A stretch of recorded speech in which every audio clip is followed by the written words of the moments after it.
સુરત શહેરમાંથી એક મહત્વની સફળતા સામે આવી છે, જ્યાં ક્રાઇમ બ્રાન્ચે 2 વર્ષ જૂના ઘરફોડ ચોરીના ગુનામાં ફરાર આરોપીને ઉત્તર પ્રદેશમાંથી ઝડપી પાડ્યો છે.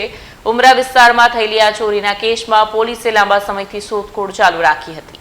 સુરત શહેર પોલીસ કમિશનર અને ક્રાઇમ બ્રાન્ચના ઉચ્ચ અધિકારીઓના માર્ગદર્શન હેઠળ શહેરમાં બનતા ગંભીર ગુનાઓના સંડોવાયેલા આરોપીઓને ઝડપી પાડવા માટે સતત કામગીરી ચાલી રહી છે. તે દરમિયાન ક્રાઇમ બ્રાન્ચની ટીમને બાતમી મળી હતી કે વર્ષ 2024માં ઉમરા પોલીસ સ્ટેશન વિસ્તારમાં થયેલી ઘરફોડ ચોરીમાં સંડોવાયેલો એક આરોપી ઋષિ ગુપ્તા ઉત્તર પ્રદેશના પ્રતિભાગઢમાં છુપાઈને રહે છે.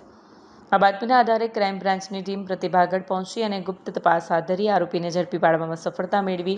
પકડાયેલા આરોપી ઋષિ ગુપ્તાએ પૂછપરછ દરમિયાન કબૂલાત કરી કે તેણે તેના સાગરીતો સાથે મળી રાહુલ રાજ મોલ પાસે આવેલી દુકાન નંબર 6 અને 6A માં આવેલા રેડ ટેપ ઓનલાઈન આઉટલેટનું દરવાજો તોડી અંદર પ્રવેશ કર્યો અને કેશ કાઉન્ટરમાંથી ₹38,034ની ચોરી કરી ફરાર થયો. આરોપી છેલ્લા 2 વર્ષથી પોલીસને બચતો ફરતો હતો, જેને હવે ક્રાઇમ બ્રાન્ચે ઝડપી પાડી ઉમરા પોલીસને સોંપ્યો છે.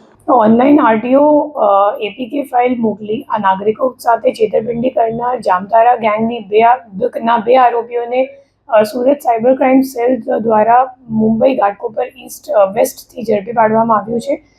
બંને આરોપીઓનું નામ છે નિલેશ કલંબે અને વૈષ્ણવ ડાંગર. જે નિલેશ કલંબે છે એ પોતે રિક્ષા ડ્રાઈવર છે અને જે વૈષ્ણવ ડાંગર છે એ 18 વર્ષનો છોકરો છે જે હાલ અભ્યાસ કરે છે અને નિલેશના છોકરાનું ભાઈબંધ છે.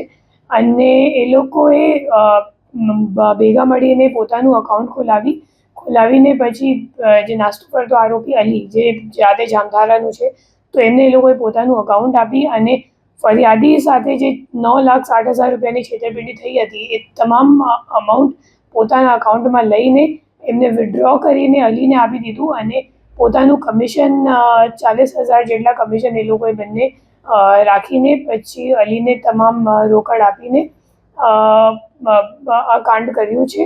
અને હાલ આપણી તપાસ જામતારાની ગેંગના જે અન્ય આરોપીઓ છે એમને પકડવા માટેની ચાલુ છે.